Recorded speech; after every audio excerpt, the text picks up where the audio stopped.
L'enfantement spirituel, je dirais dans notre monde naturel, quand on parle d'enfantement, on le voit, on l'utilise d'ailleurs ce thème pour uniquement les femmes. Parce que dans le naturel, seules les femmes ont les entrailles pour pouvoir concevoir et pour pouvoir enfanter. Quand on parle de enfanter, ça signifie naître, faire naître, d'accord, procréer, engendrer. C'est le processus, l'enfantement, c'est le processus par lequel on va donner naissance à quelque chose. Et autant on parle d'enfantement dans le naturel, dans le spirituel aussi, on parle d'enfantement. D'accord ? D'où le titre de ce que je vais apporter aujourd'hui, qui est l'enfantement spirituel. Et quand on parle d'enfantement spirituel, l'homme, petit h, et la femme, d'accord, ont la capacité d'enfanter. Dans le spirituel, l'enfantement n'est pas réservé uniquement à la femme. Et pourquoi ? Parce qu'en fait, on doit tous déjà enfanter notre destinée. Qu'on soit un homme, qu'on soit une femme, on doit tous avoir cette capacité d'enfanter notre destinée. Le verset de l'Église qui est Jérémie 29, 11, « Car je connais les projets que j'ai pour toi, qui sont des projets de paix et non de malheur. » Et Dieu nous dit également dans Éphésiens 2, « Car nous sommes son ouvrage, ayant été créés en Jésus-Christ pour de bonnes œuvres que Dieu a préparées d'avance. » Donc, quand on parle d'enfantement, Dieu attend à ce qu'on puisse enfanter des choses glorieuses, parce qu'il a prévu pour nous des choses glorieuses, des choses grandes. À nos yeux, ça semble être petit, mais aux yeux de Dieu, ça ne peut pas être petit, parce que les retombées vont au-delà de notre vie. Elles vont au-delà de notre vie, ça traverse et ça touche des générations. Et même si Dieu, dans son plan, parce que le plan de Dieu est un plan parfait, il arrive que malheureusement, nous-mêmes, nous ne puissions pas enfanter ce que Dieu attend. Il dit, j'ai préparé de bonnes choses, j'ai préparé des choses glorieuses pour vous, mais malheureusement, ce n'est pas toujours qu'on arrive à enfanter notre destinée. Encore plus quand on est enfant de Dieu, d'accord ? Donc, quand on parle de la destinée, j'ai accompli ma destinée, en fait, la destinée qui est accomplie, c'est la destinée qui est enfantée. Amen. Enfanter la destinée, du coup, suppose l'intervention de la grâce de Dieu. Il y a des choses qu'on estime être naturelles, mais en fait, il faut l'intervention de la grâce de Dieu. On tombe enceinte, je prends dans le naturel, une femme, on se dit je vais accoucher et je vais revenir avec mon bébé. Ça a l'air d'être naturel. Mais moi, j'ai déjà entendu des cas, et je ne parle pas au siècle dernier, je parle de cas de notre siècle, ou peut-être à peine 4 ans ou 5 ans en arrière, de personnes qui sont allées et qui ne sont pas revenues, en fait. Le bébé est revenu, mais la maman n'est pas revenue. Et je me souviens de ce que ma maman, elle nous disait tout petit, à chaque fois, elle nous dit encore, et on lui dit, maman, comment tu as fait ? Parce qu'on est 9. Mais ma maman, je la voyais toujours partir et revenir. Et elle disait, c'est une grâce de partir, accoucher et de revenir avec mon bébé. Amen. Donc, en fait, l'enfantement suppose l'intervention. Alors, ce qu'on se dit qui est normal, ça peut ne pas se passer comme ce qu'on a prévu. Donc, il faut l'intervention de la grâce de Dieu et également l'activation de certains principes. Amen. De principes spirituels, puisque là, on parle de l'enfantement spirituel. Lorsque l'ange vient voir Marie, dans Luc 1, verset 34, il lui dit, Marie demande à l'ange, parce que l'ange lui dit, toi à qui une grâce particulière a été faite. Elle se dit, quelle drôle de salutation, quelle est la grâce qui m'a été accordée ? Et puis l'ange lui dit, tu vas concevoir l'enfant, le Fils de Dieu. Elle se dit, mais comment se fera-t-il puisque je ne connais point d'homme ? Et l'ange lui répondit, le Saint-Esprit viendra sur toi et la puissance du Très-Haut te couvrira de son ombre. Épikaïso. C'est son ombre par le Saint-Esprit qu'il va faire cette transformation en toi pour que tu puisses enfanter Et c'est pourquoi le saint enfant qui naîtra de toi sera appelé Fils de Dieu. Amen. Et en d'autres termes, l'ange était en train de lui dire, Marie, toi à qui une grâce particulière a été faite, c'est par l'intervention du Saint-Esprit que tu vas pouvoir enfanter. Amen. Et Marie, après qu'elle ait entendu, il y a des actes que Marie a posés. Elle n'est pas juste restée là, ça y est, c'est moi qui suis la mère du Messie, du Sauveur qu'on attend depuis. Regardez, vous allez voir l'œuvre du Saint-Esprit se faire. Pas du tout. Il y a certains actes. Et c'est la raison pour laquelle je disais, il y a l'intervention de la grâce de Dieu, mais il y a l'activation de certains principes que nous allons voir. Bien évidemment, la liste n'est pas exhaustive parce qu'on a moins d'une heure. Donc, on ne pourra pas tout aborder. Mais on va quand même aborder quelques clés. Et souvent, je dirais, nous peinons, en tant qu'enfants de Dieu, à enfanter notre destinée parce qu'il y a beaucoup de choses dont nous sommes ignorants.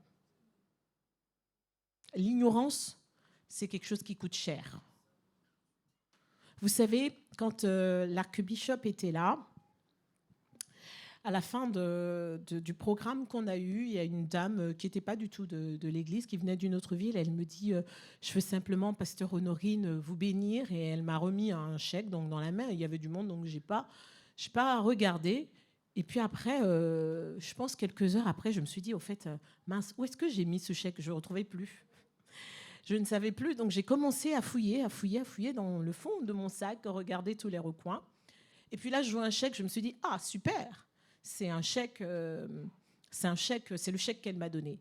Et puis je regarde, en fait, non, ce n'était pas ce chèque-là. On m'avait remis un chèque depuis 2023.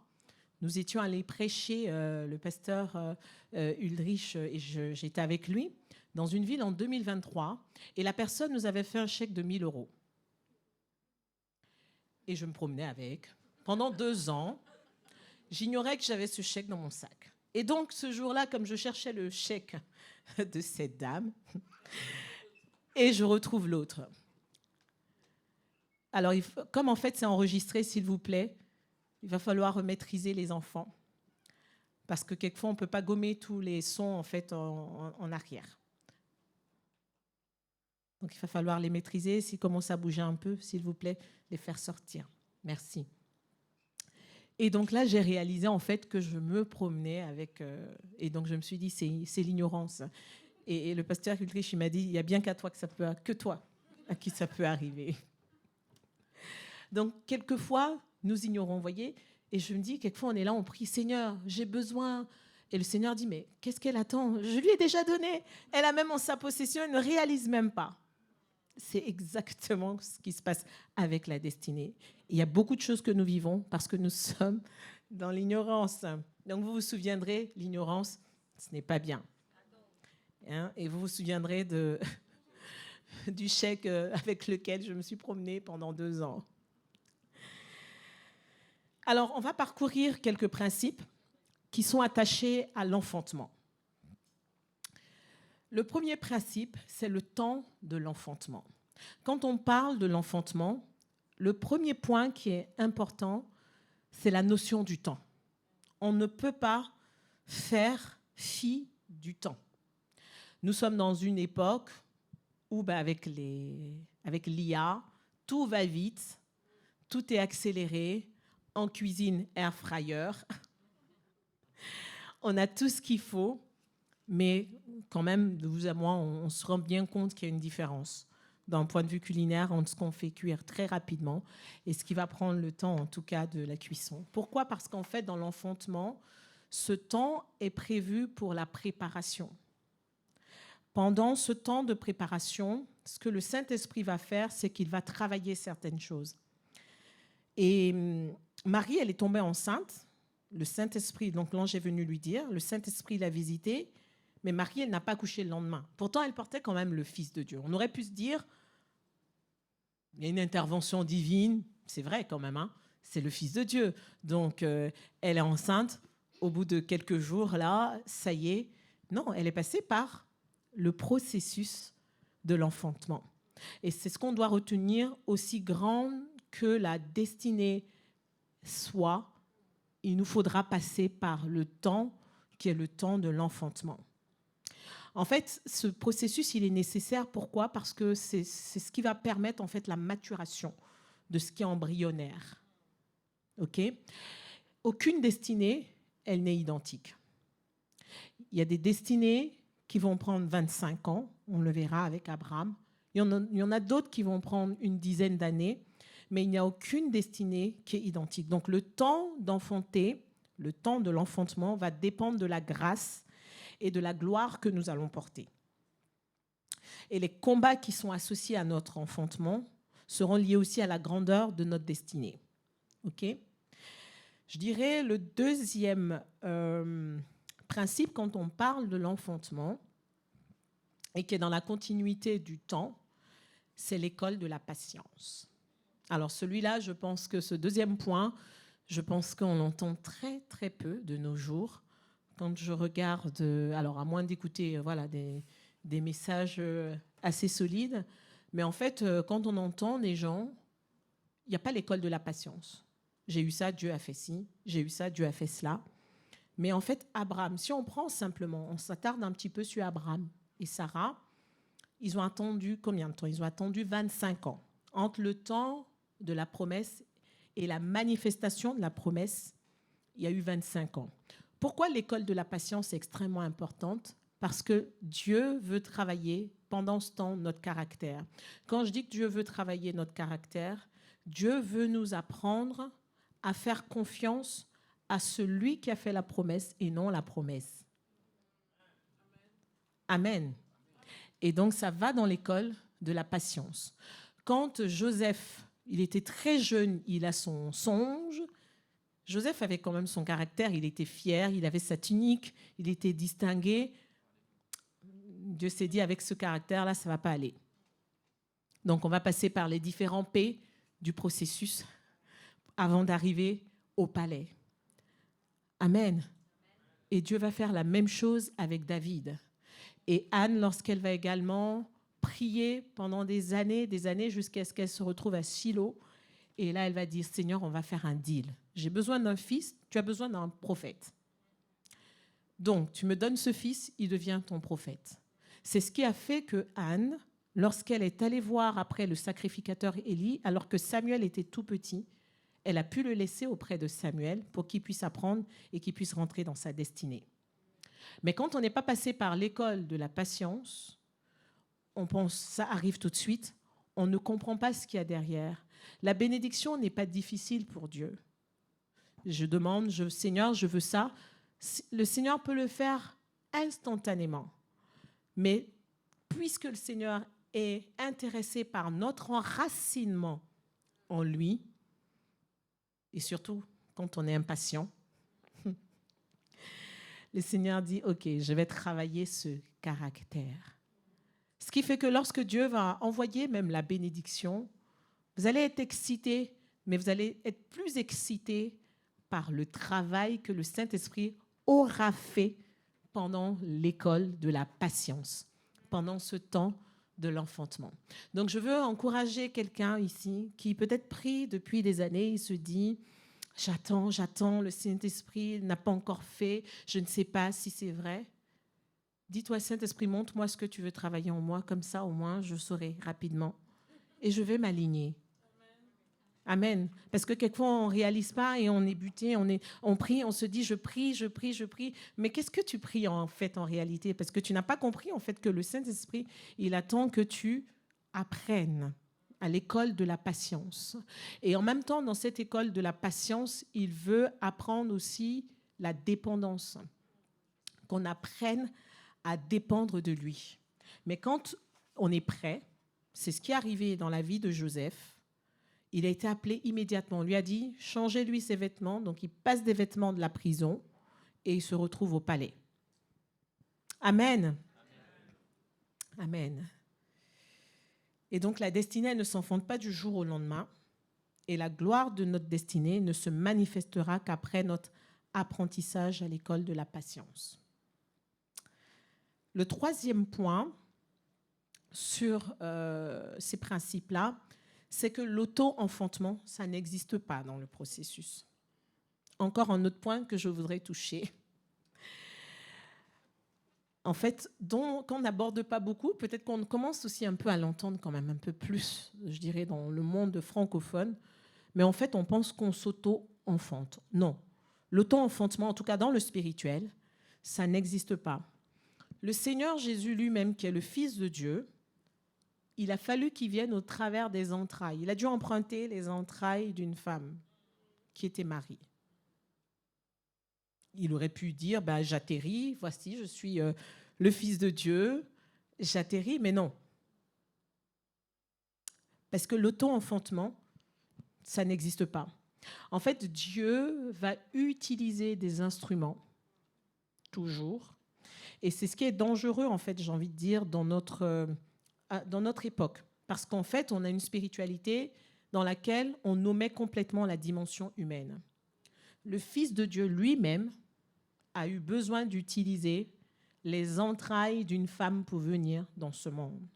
Dieu, pour que tu puisses rentrer dans ta destinée, va utiliser les mains d'une personne pour te faire entrer, les mains de plusieurs personnes pour te faire entrer dans ta destinée. Et pourquoi? Parce que ces mains-là vont te former, elles vont te façonner, elles vont te structurer.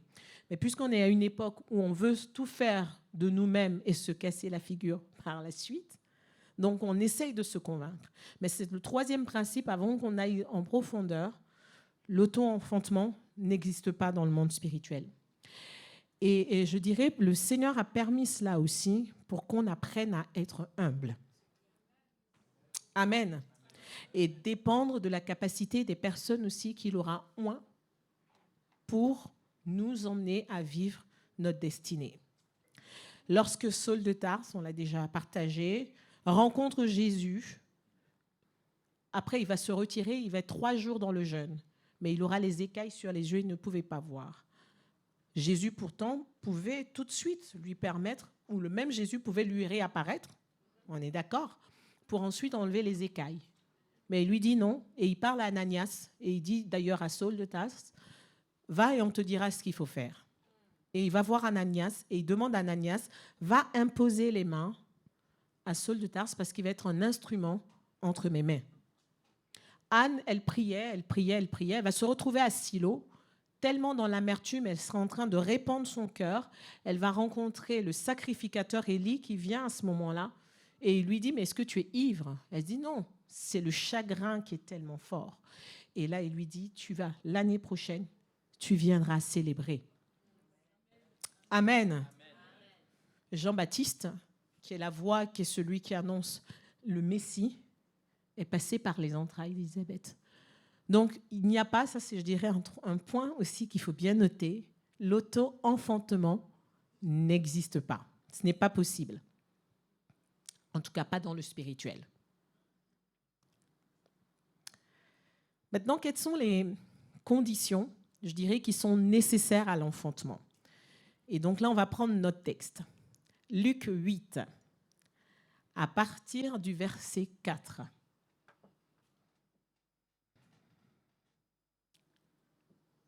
Luc 8, à partir du verset 4. Une grande foule s'étant assemblée et des gens étant venus de diverses villes auprès de lui, il dit cette parabole. Donc c'est la parabole du semeur. Un semeur sortit pour semer sa semence. Et avant de poursuivre, donc l'une des premières conditions de l'enfantement, c'est que l'enfantement est basé sur la semence. Amen. Parce que quelquefois, on s'attend à enfanter, mais il n'y a pas de semence. Donc, comment est-ce qu'on peut s'attendre à enfanter si on n'a pas eu cette semence? Donc, le semeur, il est sorti pour semer sa semence. Et comme il semait, une partie de la semence tomba le long du chemin. Elle fut foulée aux pieds et les oiseaux du ciel la mangèrent. Une autre partie tomba sur le roc. Quand elle fut levée, elle sécha parce qu'elle n'avait point d'humidité. Une autre partie encore tomba cette fois-ci au milieu des épines. Les épines crurent avec elle et l'étouffèrent. Et le verset 8, une autre partie tomba dans la bonne terre. Amen. Et quand elle fut levée, elle donna du fruit au centuple. Et quand on va plus loin, le Seigneur va donner l'explication de cette parabole et qui explique en fait les conditions qu'il faut justement pour enfanter. Donc comme je le disais, par rapport à la loi de l'enfantement, il faut obligatoirement la semence. Maintenant, lorsqu'on a la semence, qu'est-ce que ça représente, la semence ? La semence représente, plus loin, la semence représente la parole. La semaine dernière, le pasteur Ulrich a prêché sur les mystères de la parole. Donc j'invite ceux qui n'étaient pas là à aller reprendre la vidéo et à la réécouter. La semence, elle représente la parole, que ce soit la parole logos ou rhéma, la parole de Dieu qui est générale et la parole de Dieu qui va être ciblée et nous être apportée à un moment précis. Maintenant, lorsque cette parole va nous être apportée, elle n'est pas suffisante. Il n'y a pas uniquement la parole. Et il y a des conditions qui sont externes et il y a des conditions qui sont propres à nous-mêmes, qui sont internes. Et c'est ce qui va permettre d'avoir les bonnes conditions pour pouvoir s'attendre à enfanter, c'est-à-dire à avoir la moisson, à porter du fruit, si je peux le dire comme ça, pour que les hommes, parce que quand je dis enfanter, peut-être que les hommes, ils se diront, c'est pour les femmes, mais à porter du fruit. Amen. Et la première parabole, derrière cette parabole, le Seigneur va dire, OK, la parole est arrivée, mais les oiseaux du ciel sont venus parce que cette parole, elle a été piétinée. Et je dirais le premier ennemi, donc là, ce sont les ennemis en fait de l'enfantement, ça va être le doute. Le doute, en fait, avorte la parole que Dieu peut nous donner ou va nous donner. Il est indéniable. C'est pour cela que Jacques va le dire dans Jacques 1, si quelqu'un de vous manque de sagesse, qu'il la demande simplement, mais sans douter. Parce que celui qui demande avec foi sans douter est celui-là qui est semblable au flot de la mer agité par le vent, poussé d'un autre côté. Mais celui-là, il est inébranlable. Donc le premier ennemi de la semence, donc qui est la parole, ça va être le doute. Dieu m'a dit aujourd'hui, peut-être que c'est pas sûr. Quand je regarde les circonstances, elles sont vraiment un petit peu bizarres.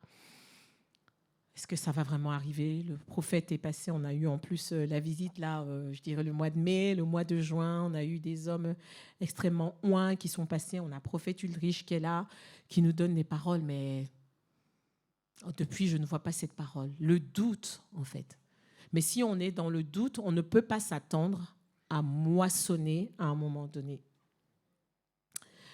Le deuxième ennemi de la semence, donc qui est la parole, ça va être les circonstances. Donc autant le doute, c'est lié à nous-mêmes, autant je dirais les circonstances extérieures, donc c'est la parabole, c'est le Seigneur qui le dit, c'est pas moi, c'est les temps d'épreuve. C'est-à-dire que, alors peut-être, est-ce qu'on peut prendre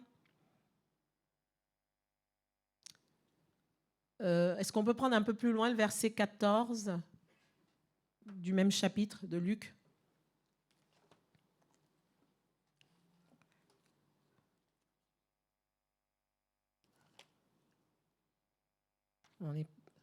Non, c'était Luc 8 tout à l'heure.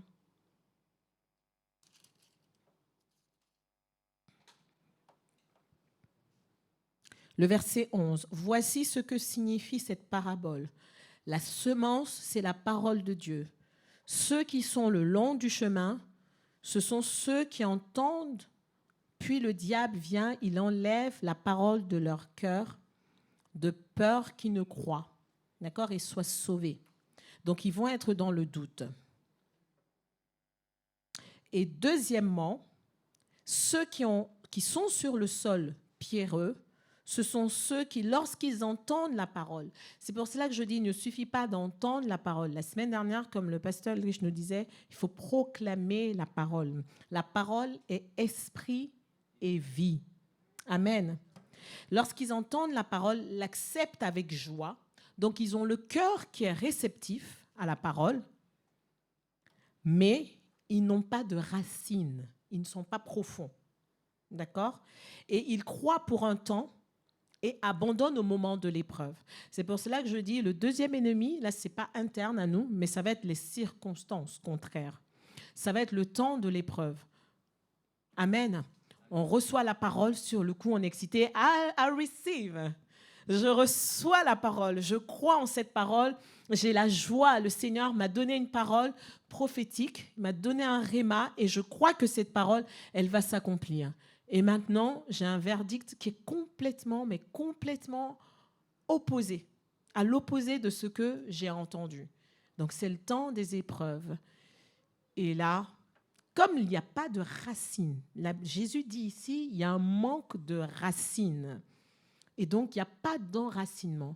Et c'est pour cela, en fait, dans l'enfantement, le temps va permettre cet enracinement, l'école de la patience. Parce que quelque chose, quand vous prenez simplement la nature, vous prenez un arbre qui est extrêmement géant, vous voyez que les racines sont très profondes. Elles sont très profondes. Et elles sont profondes, ça veut dire que dans les temps où il y a de l'adversité, on est inébranlable. Il a dit, et je me tiens là. Mais ce n'est pas quelque chose qu'on arrive à se convaincre. On ne peut pas s'auto-convaincre. Soit on a les racines qui sont en nous, et on est profond dans nos racines, ou nous ne le sommes pas. Amen. Que Dieu rende nos racines profondes en lui.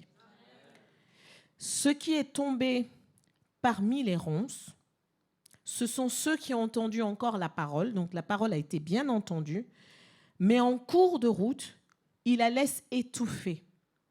Donc, troisièmement, cette fois, on est sur encore les circonstances qui sont extérieures. C'est-à-dire que là, on a reçu la parole, tout va bien, mais il y a quelque chose qui domine sur la parole, il y a quelque chose qui domine dans notre esprit. Ce sont les soucis. Comment je vais faire? Ça me semble un peu compliqué. J'essaie de faire mes calculs, donc pour là où il y aura un manque. Et puis, il y a ceux où, là, je suis plein au large, donc ce sont les richesses. Ah, ça m'intéresse, ça, c'est important. OK, aujourd'hui, je peux mettre ça de côté. OK, il y a eu cette parole, mais le Seigneur a dit aussi, il m'appelle à la prospérité, il m'appelle aussi à la richesse, donc voilà. Aujourd'hui, il faut que je fasse ceci, il faut que je fasse cela. On verra après avec le Seigneur. Ou les plaisirs de la vie. Il est important aussi de se reposer quand même, hein, Steve? J'ai eu une semaine difficile.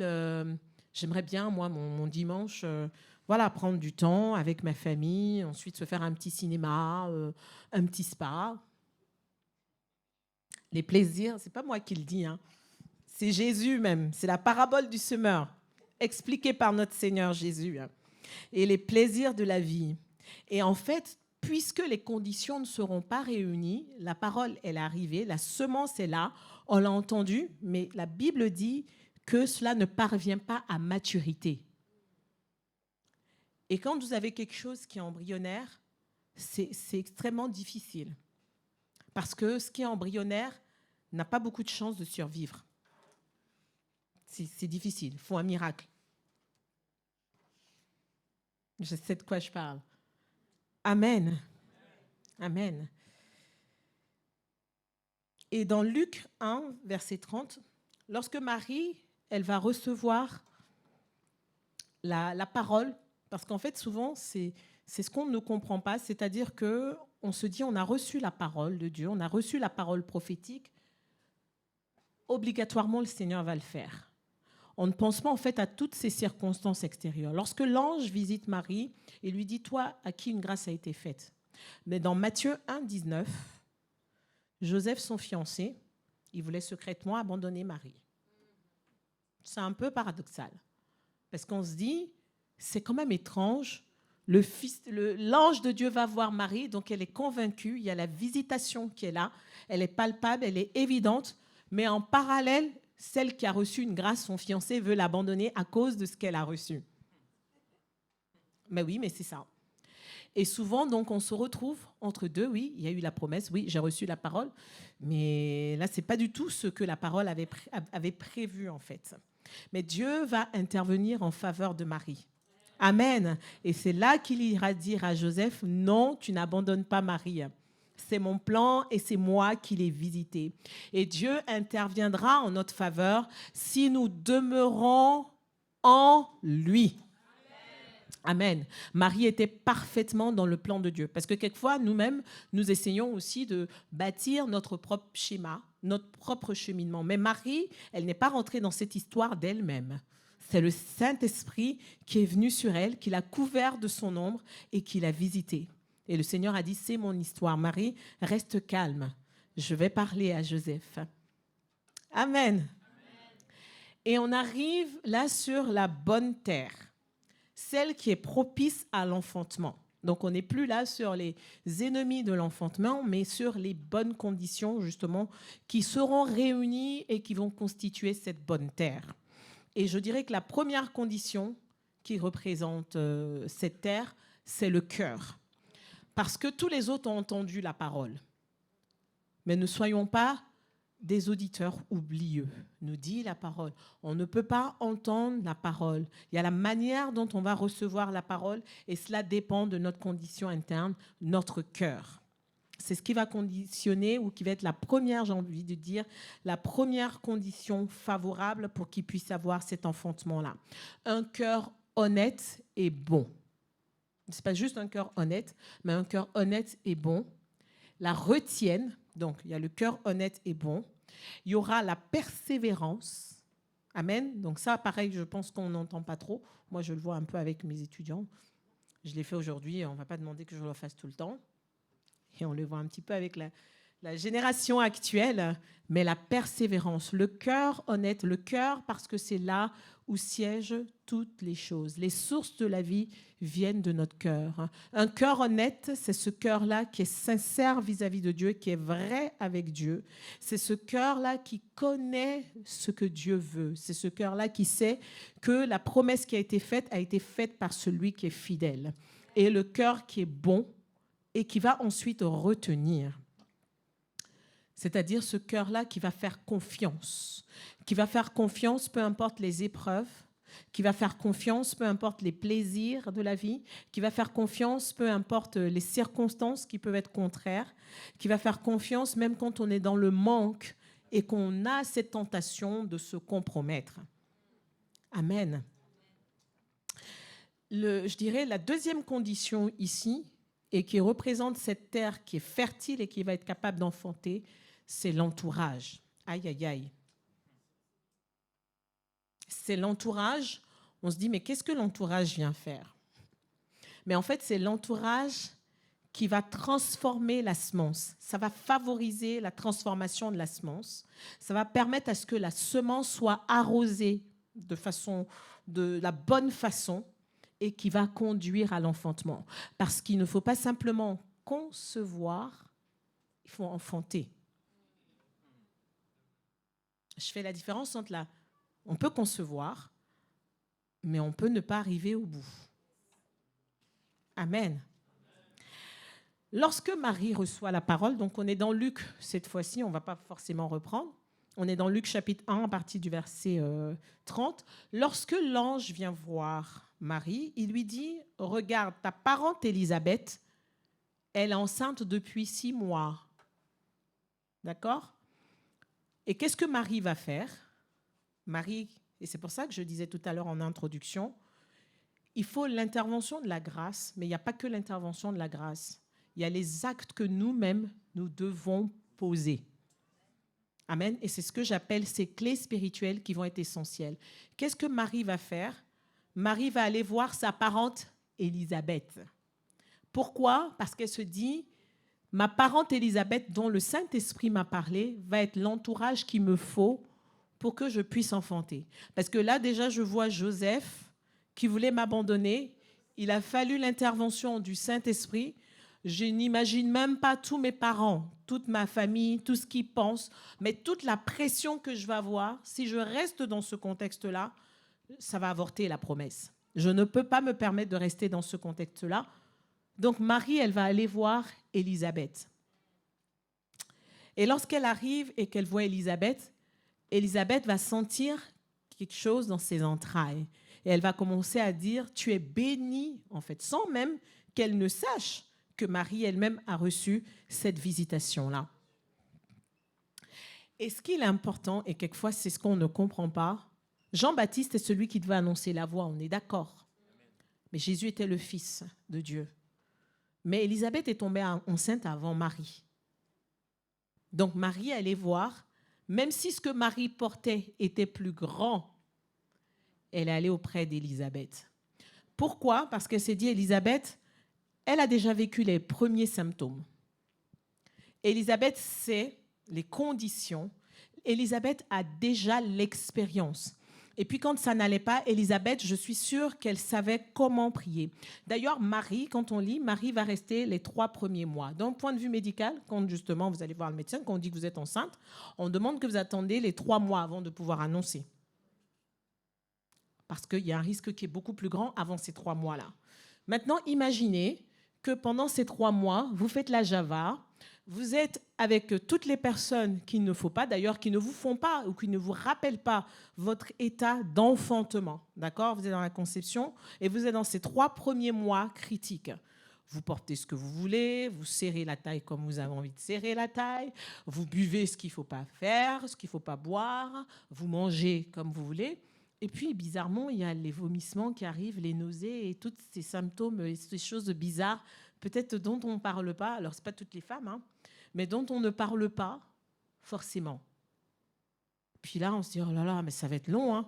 C'est 9 mois. On n'est que là aux premières semaines, ça va être un peu long. Non, Marie, ce qu'elle a fait, c'est qu'elle est partie auprès d'Élisabeth. Et cet entourage-là, le fait qu'elle ait eu Élisabeth à côté, a été quelque chose de bénéfique. Et c'est pour cela que je dis que l'entourage est l'une des conditions qui va vous permettre en fait de faire naître la promesse. C'est ce qui va permettre d'enfanter la parole de Dieu qui est dans notre vie. Cet entourage est extrêmement important, bien-aimé. On doit veiller à cela. Cet entourage-là, ça va être cette personne ou ces personnes-là qui vont vous rappeler la promesse. Même quand vous sentez pas bien, vous ne comprenez pas forcément tout ce qui se passe, parce que c'est ce qui se passe chez une femme qui est enceinte. Elle ne comprend pas forcément tous les symptômes qu'il y a dans son corps, mais Élisabeth va dire, t'inquiète pas, tu vas voir. Ces 3 premiers mois, comme ma maman elle me disait, tu vas voir, ça va passer. Et après, tu seras contente. Une fois que tu accouches, tu auras ta petite copine. Et là, je dis, oh, les vomissements. Les vomissements, c'est affreux. Je ne sais plus quoi vomir. Mais justement, c'est cet entourage-là qui va nous aider. Et quelquefois, nous ne sommes pas conscients, nous avons la promesse, nous avons reçu la parole, et on est entouré de personnes qui n'ont pas ce degré de conscience de la destinée que nous portons. Parce que quand on parle de l'enfantement, on est censé enfanter spirituellement toute notre vie. D'accord? Et nous nous associons pas avec des personnes qui sont mauvaises, mais des personnes qui n'ont aucune compréhension de la destinée que nous sommes en train de porter. Et nous nous retrouvons dans des combats avec des personnes qui ne peuvent pas nous aider, et on ne comprend pas toujours, et on continue de marcher. Et puisqu'on n'a pas les conseils qu'il nous faut, parce qu'on ne se met pas avec les personnes qui vont nous aider justement à enfanter cette destinée à avorter. Et après on dit, mais Seigneur, tu l'avais dit, mais ce ne s'est pas accompli. Mais Seigneur dit, mais l'une des conditions, c'est que tu aies le bon entourage. Tu aies l'entourage qui va te permettre de bâtir et de construire ta foi, qui va te permettre, peu importe les épreuves, les circonstances, l'adversité, et qui vont te dire, regarde la promesse, parce que moi-même, je suis passé par là. Et si Dieu, tu ne l'as pas abandonné, il ne t'abandonnera pas. Est-ce simplement les regards fixés sur lui, ou qui vont te dire, dans cette situation-là, il faut que tu te mettes à part, il faut que tu aies quelque temps où tu vas jeûner. Tu ne peux pas manger ça, parce que quand je regarde, ton organisme ne va pas supporter cela. Ou tu veux du sucre, mais ce n'est pas ce qui va être bien pour toi, même si tu as l'impression que c'est ce que ton corps te réclame à ce moment-là. Parce que si tu fais ça, tu vas avoir un diabète gestationnel. Hein, c'est bien le parallèle entre le naturel et le spirituel. Amen. Et donc après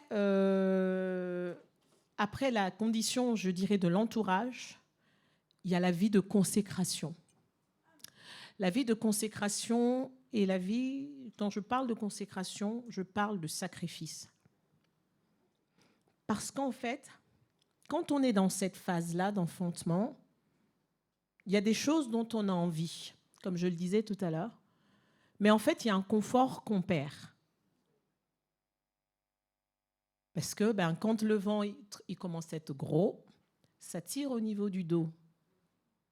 Donc, même si j'aime les hauts talons, ça va être un peu compliqué. Donc, je vais oublier les hauts talons. Et peut-être que j'aimais bien manger tel aliment, mais là, je ne pourrai plus.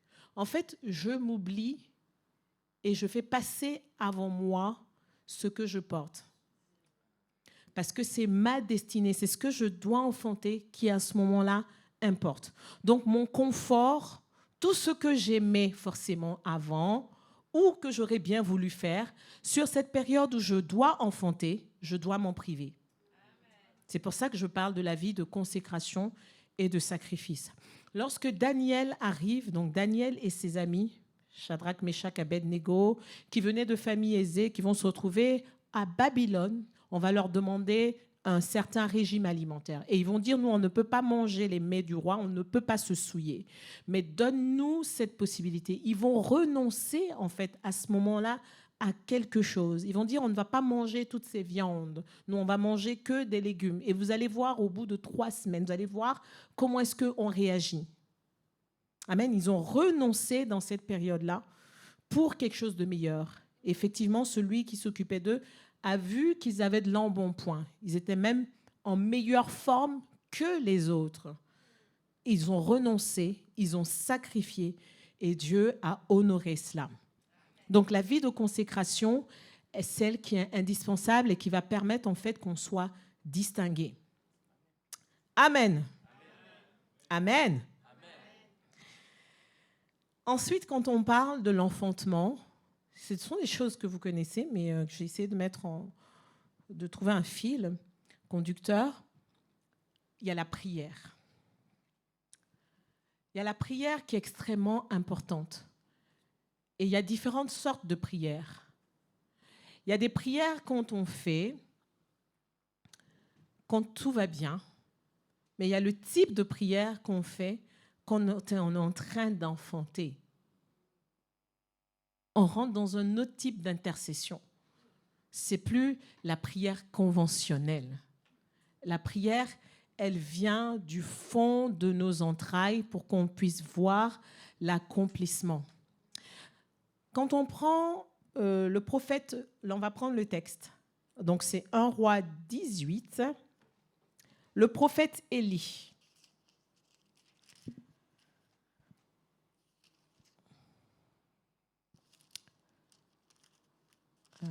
Alors, c'était quel verset ?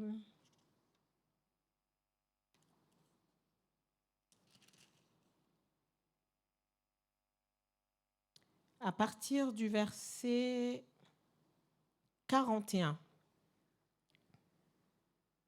1 Roi 18, à partir du verset 41.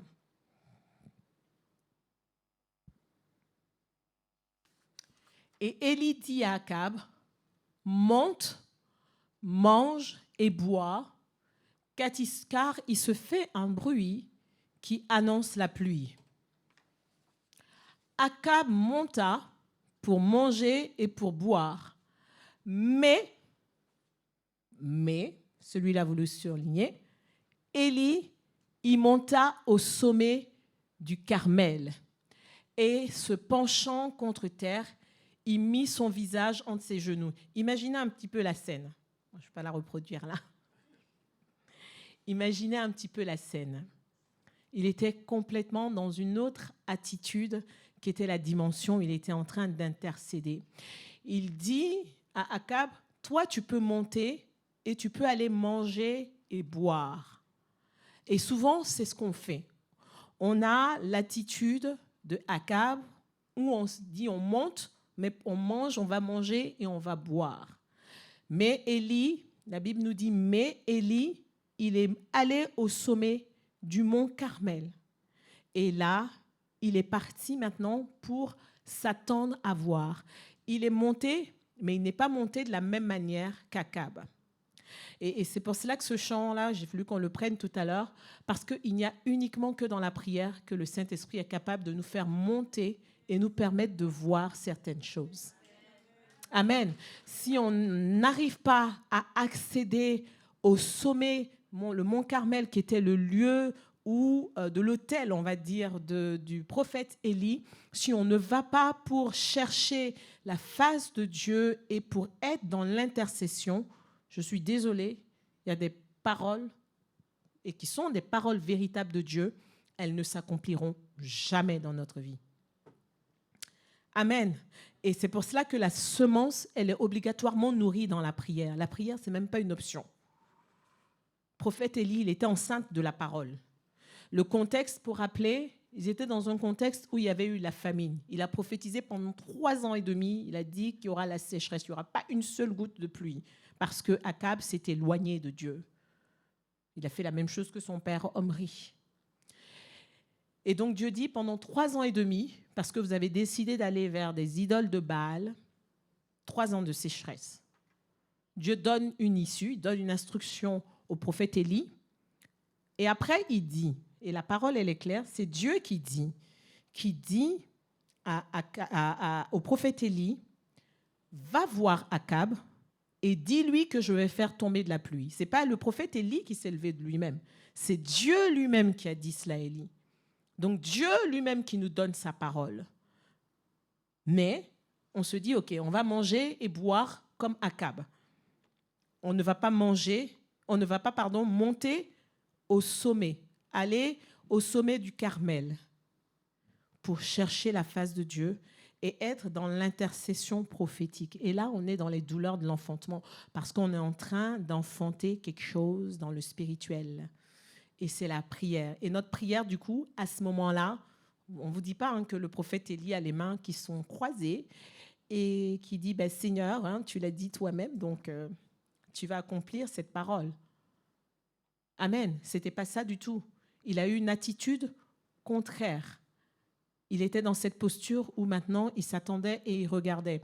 Et il va envoyer son serviteur pour aller, on peut aller un peu plus loin, le verset 43, et il dit à son serviteur en parallèle, monte, regarde du côté de la mer. Et le serviteur, il monta, il regarda et il dit, il n'y a rien. La parole est annoncée, il va voir, il n'y a rien. Alors que le prophète Élie, il a dit, sur ma parole, il n'y aura pas une seule pluie pendant ces 3 ans et demi. Il a dit une fois. Là, le Seigneur lui dit, il va annoncer. Il a traité avec tous les prophètes de Baal, d'ailleurs, au passage. Il a démontré que Dieu est l'unique, le véritable. Et il dit au serviteur, va maintenant regarder. Et le serviteur dit, je suis parti. En fait, mais il n'y a rien. Il n'y a rien. Il n'y a rien. Et Élie va lui demander de le faire 7 fois. On est dans une autre dimension de la prière. Vous allez dire, Saint-Esprit, apprends-moi à rentrer dans cette dimension de la prière pour pouvoir enfanter ma destinée. En fait, Élie est enceinte d'une parole qui n'était pas simplement une parole pour lui, mais qui était une parole pour le peuple d'Israël. C'était une parole pour une nation. La nation était suspendue puisqu'il n'y avait plus à manger. Les gens étaient en souffrance. Et c'est une parole qui devait délivrer toutes ces personnes. Et souvent, c'est ce que je dis et qu'on ne réalise pas, notre destinée, elle va au-delà de nous. Ça aurait été fun si notre destinée, elle ne nous concernait que nous uniquement. Mais notre destinée, elle va toujours au-delà de nous. Parce que Dieu, ce qui l'intéresse, c'est pas de faire de nous une bénédiction, mais de faire de nous toujours une source de bénédiction. C'est pour nous, pour aller bénir les autres. Et on est dans une société qui est très individualiste, mais c'est pas Dieu, il ne nous bénit pas pour moi, et moi et moi. Et donc, la destinée que nous portons à cause des enjeux qui vont aller au-delà de notre personne, cela va nécessiter qu'on puisse avoir un travail, to travail, dans l'enfantement. Là, on est dans les douleurs de l'enfantement et c'est notre dimension de la prière. Et on ne peut pas être dans cette dimension, comme je le disais, si on ne monte pas. Parce qu'il y a des révélations qu'on aura uniquement parce qu'on va monter. Alors qu'on va voir cette semaine de jeûne qui va démarrer demain et qui va durer tout au long de la semaine, ma prière, c'est que nous puissions tous monter. Comme l'ange dit à l'apôtre Jean dans Apocalypse 4, je crois, monte ici et je te ferai voir. Si tu ne montes pas là, je ne peux pas te faire voir ce qui arrive. Amen. Et le verset, le chapitre d'Apocalypse 12, qui sera celui sur lequel on va terminer tout à l'heure, et qui est ce que le pasteur nous a partagé la semaine dernière.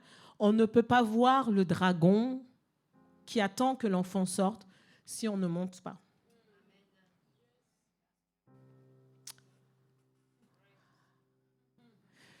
Daniel va avoir un songe et il va pas tout comprendre. Il va perdre l'appétit. C'est dans Daniel 10. On peut peut-être le prendre dans Daniel 10.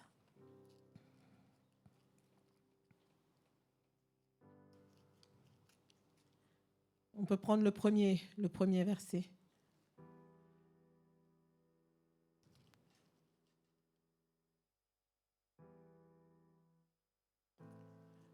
La 3e année de Cyrus, roi de Perse, une parole fut révélée à Daniel qu'on nommait Beltchazzar. Et cette parole qui est véritable annonce une grande calamité. Et il fut attentif à cette parole et il eut l'intelligence de la vision. En ce temps-là, moi, Daniel, parce qu'il a reçu cette parole, il était pendant 3 semaines dans le deuil. Je ne mangeais aucun mets délicat et il n'entra ni viande ni vin dans ma bouche et je ne m'oignis point jusqu'à ce que les 3 semaines fussent accomplies. Le 24e jour du premier mois. Donc là, si on regarde, Daniel, il a été dans cette attitude pendant 21 jours. Mais c'est au 24e jour, donc il a terminé le jeûne, d'accord ? Il a terminé ce temps où il s'est privé, où il a cherché la face de Dieu pendant 3 semaines. Il a terminé, donc 3 jours après, il est au 24e jour du premier mois, il était au bord du grand fleuve qui est Hiddekel. Je levai les yeux, je regardais et voici, il y avait un homme vêtu de lin et ayant sur les reins une ceinture d'or d'Uphaz. Son corps était comme de chrysolite, son visage brillait comme l'éclair, ses yeux étaient comme des flammes de feu, ses bras et ses pieds ressemblaient à de l'airain poli, et le son de sa voix était comme le bruit d'une multitude. Et moi, Daniel, je vis seul la vision. Je vis seul la vision parce que j'ai été seule dans ces 3 semaines où je cherchais la face de Dieu, où dans l'intercession, je priais pour que Dieu me montre. Donc, quand l'ange est venu, moi seule, je l'ai vu.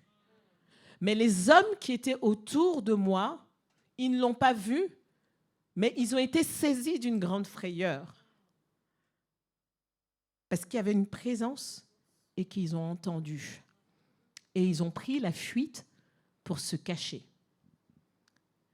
Parce que Daniel était monté en esprit. Amen. Pendant ces 3 semaines, c'est ce que Daniel a fait.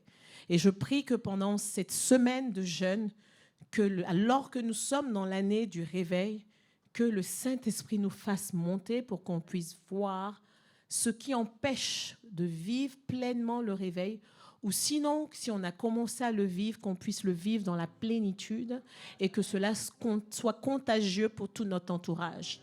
Amen. Et je restais seule. Du coup, Daniel est resté seul. Et je vis cette grande vision. Et même Daniel, il n'avait plus de force. Il a perdu ses couleurs et il n'avait plus de vigueur. Il était apeuré. Parce que c'est ce que, quand il y a la visitation, souvent on parle du réveil. Et c'est pour cela que, bien aimé, à chaque fois, je n'arrête pas de nous rappeler que lorsqu'on vient dans la maison de Dieu, on ne doit pas prendre les choses à la légère.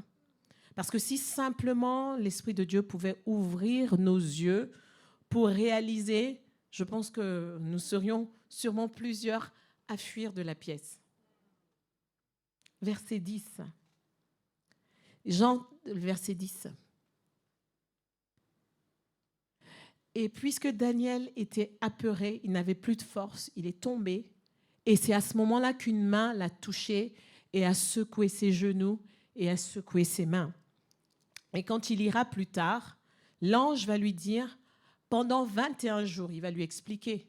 Il va lui dire, vous pouvez lire tranquillement chez vous, pendant 21 jours, j'ai été combattu. Le roi de Perse, pas le roi de Perse qui était dans le naturel, mais celui qui était la principauté qui gouvernait, a empêché que je vienne donner parce que la parole que je devais donner doit concerner la nation. Et donc, j'ai eu résistance dans le ciel.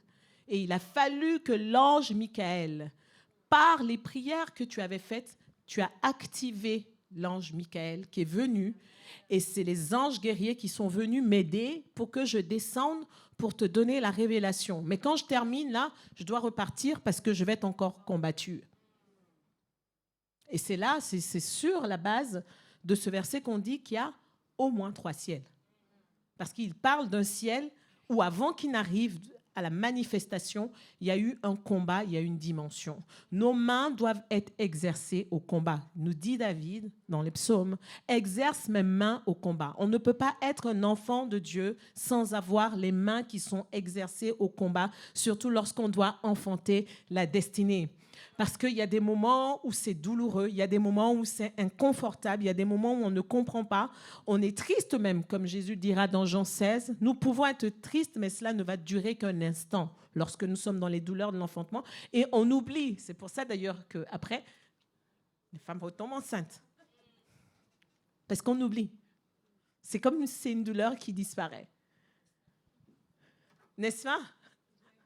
Et après, on répète encore l'exercice. Amen. Donc la dimension de la prière, de l'intercession et de la persévérance. Parce que pendant les 21 jours, tous les jours, Daniel, il y était. Et on savait que Daniel, parce qu'on va le voir par la suite, il priait au moins 3 fois. Donc s'il y a la persistance, la persévérance va briser la résistance. Quelquefois, on prie sur des sujets, on se dit oui, mais je n'ai pas encore vu l'accomplissement et on jette l'éponge. Si la résistance, elle est grande, c'est parce qu'on va persister qu'on va briser la résistance.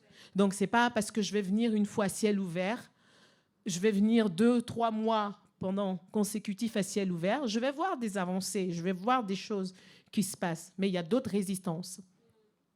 Et si je ne suis pas entêtée et que mes mains ne sont pas exercées au combat, je ne vivrai pas cet enfantement-là.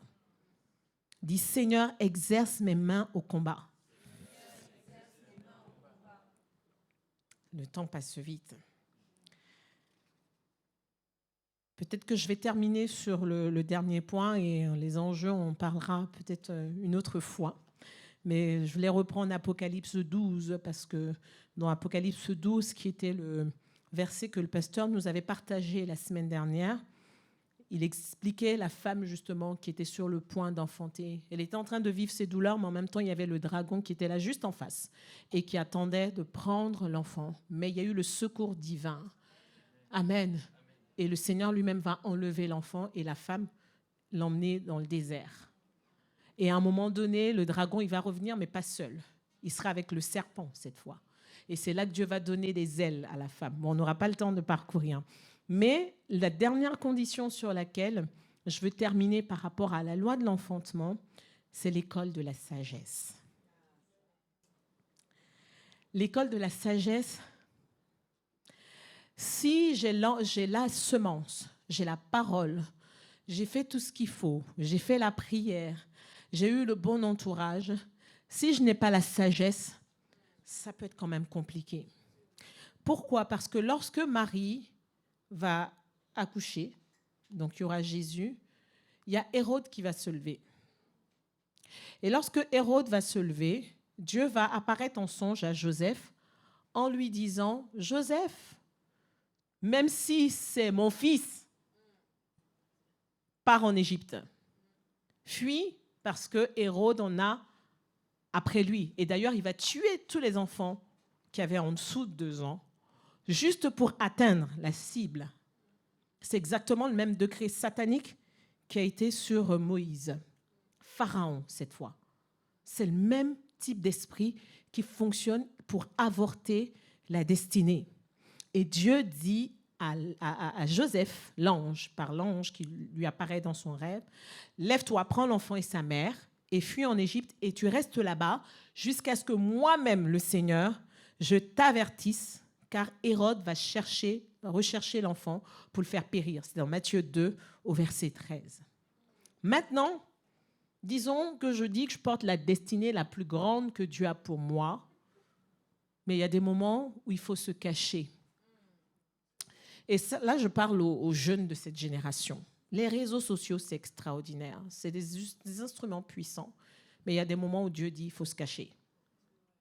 Vous allez vous éviter des combats inutiles. Amen. Amen. Amen. Parce que tu peux avoir une parole, et d'ailleurs, souvent, et comme les week-ends qu'on a pu avoir, où Dieu relâche beaucoup de paroles, pendant que Dieu relâche ses paroles, l'ennemi entend maintenant le plan que Dieu veut accomplir. Mais pendant ce temps-là, tu dois être sur le mont Carmel. Tu ne dois pas être sur les réseaux sociaux.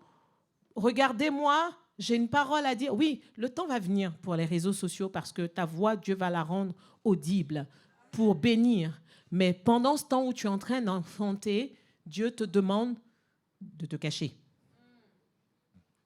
Et c'est ce que Marie a fait quand elle était enceinte. L'entourage, ça allait être compliqué. Elle s'est dit, je fuis, je vais voir Élisabeth. Et elle est restée les 3 premiers mois qui étaient critiques. Et quelquefois, on n'a pas l'école de la sagesse. On n'est pas à l'école de la sagesse. C'est exactement la même chose qui se passe quand Dieu vient, lorsque Esther se retrouve reine, et elle est mariée au roi, et il y a Aman. Il y a Aman qui vient et qui libère un décret. Ce qui a sauvé Esther à ce moment-là, c'est qu'elle avait eu un madroché.